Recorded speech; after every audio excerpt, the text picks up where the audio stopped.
जवाने नारी से भइल नारा यण रचनावा यारे नारा यण रचनावा हो उहे नारी भैले आज लाचार नुए राम।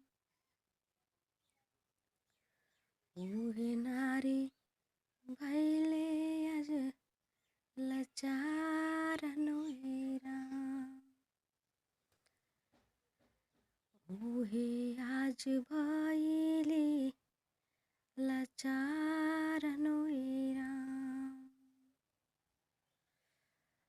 केहू आज मारेला केहू गरियावे अरे केहू गरियावे हो केहू दिला माई वाला प्यार नुए राम।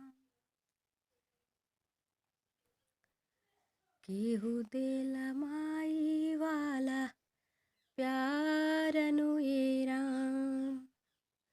केहू दिला केहू आज मारेला केहू गरियावेला केहू गरियावेला केहू देला माई वाला प्यार नुए राम। जवाना नारी के लोगवा लक्ष्मी रूप काहेला लक्ष्मी रूप काहेला अरे उहे लक्ष्मी रूप अरे उहे आज गारभे में मारेला नुए राम। उहे आज गारभे में मारेला ये राम। सब विष तनमा नारी मन से निभावेले सब रिश्तवा नारी मन से निभावे अरे मन से निभावे हो उही के लोग देता जुजारी नुए राम।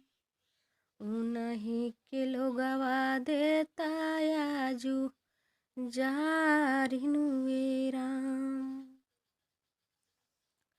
अबो से कर भैया नारी के समानावा यारे नारी के इज्जतिया हो नारी के इज्जतिया हो अरे नारी के हुई है बेड़ा पार नुए राम। अरे नारी से हुई है बेड़ा पार नुए राम। बहू से कर भैया नारी के इज्जतिया यारे नारी के इज्जतिया हो नारी से हुई है बेड़ा पार नुए राम। जमने नारी से भैले नारा यण रचनावा यारे नारा यण रचनावा हो उहे नारी भैली आज लाचार नुए राम। उहे नारी भैले आज लाचार नुए राम।